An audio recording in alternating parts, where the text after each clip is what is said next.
آپ سبھی کو پتہ ہوگا کہ بچپن کی زندگی سب سے خوبصورت ہوتی ہے.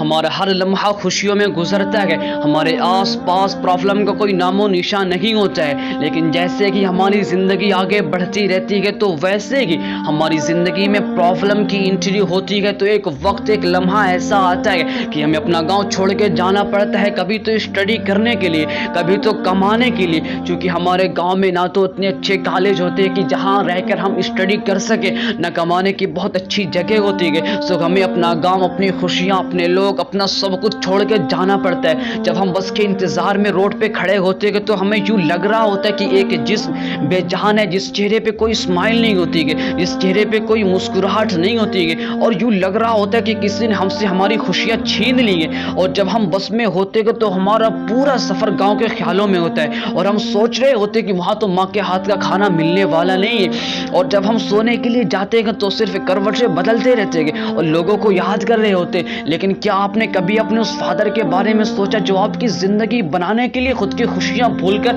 دوسرے ملک کمانے کے لیے جاتے ہیں؟ جب آپ گھر سے نکل رہے تھے تو آپ کے چہرے پہ مسکراہٹ نہیں تھی, آپ کے چہرے پہ کوئی اسمائل نہیں تھی, اور آپ کا چہرہ بتلا رہا تھا کہ آپ مصیبتوں کے فندے میں پھنسے ہوئے گے. آج کسی نے آپ سے آپ کی مسکراہٹ چھین لی ہے. لیکن کیا آپ نے کبھی اپنے اس فادر کے بارے میں سوچا جو اپنے بچے, اپنی بیوی, اپنی خوشیاں, اپنا سب کچھ تیری زندگی بنانے کے لیے چھوڑ کے جا رہے, لیکن پھر بھی ان کے چہرے پہ ایک مسکراہٹ تھی, چھوٹی سی اسمائل تھی جس میں ایک درد چھپا ہوا تھا. وہ تیرے سامنے مسکرا رہے تھے تاکہ میرے بیٹے تجھے پتہ نہ چلے کہ اندر آنسوؤں کا سمندر ہے. لیکن جب وہ آپ سے بات کرتے ہیں تو کبھی نہیں بولتے بیٹا آج گھر آنے کا من کر رہا تھا, بیٹا آج بیمار تھا لیکن پھر بھی کام پہ جانا پڑا.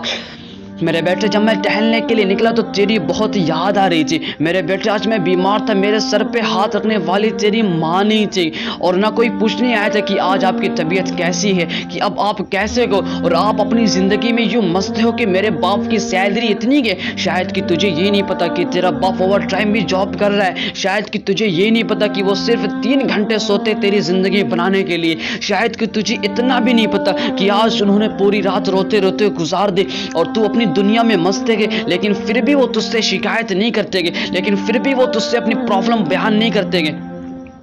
وہ تجھ سے یہ نہیں کہتے کہ بیٹا یہاں میں صرف تیری زندگی بنانے کے لیے آیا ہوں, کیونکہ اگر مجھے اپنی زندگی کی فکر ہوتی تو میرے لیے میرا ملک کافی تھا. لیکن میں یہ نہیں چاہتا کہ میری زندگی جس طریقے سے گزر رہی ہے تیری بھی زندگی اسی طریقے سے گزرے. میں یہ نہیں چاہتا کہ تو بھی کسی کی غلامی کرے. وہ اپنے اندر درد کا سمندر سمیٹے ہوئے ہوتے گے, لیکن ہمیں اس چھپے ہوئے درد کو سمجھنا چاہیے. آپ ذرا اس بات کو سمجھنے کی کوشش تو کریں کہ ایک شخص اپنی پوری فیملی سے کئی سال دور کیسے رہ رہا ہے, اور ہم یوں سوچ کے اور یہ بول کے پیسہ اڑا رہے ہوتے کہ میرا باپ تو ادر کنٹری میں رہ رہا ہے. لیکن تجھے یہ نہیں پتا کہ آج انہوں نے گالی کھائی تھی, آج کسی نے انہیں ڈانٹا تھا, کسی نے سخت لہجے میں ان سے بات کی تھی, آج انہیں کام سے باہر نکالنے کی دھمکی دی گئی تھی. آپ کیا چاہتے ہیں کہ آپ کے باپ کی زندگی دوسرے کی بات سنتے ہوئے گزرے؟ آپ یہی چاہتے ہیں کہ آپ کے باپ کی پوری زندگی غلامی میں گزرے؟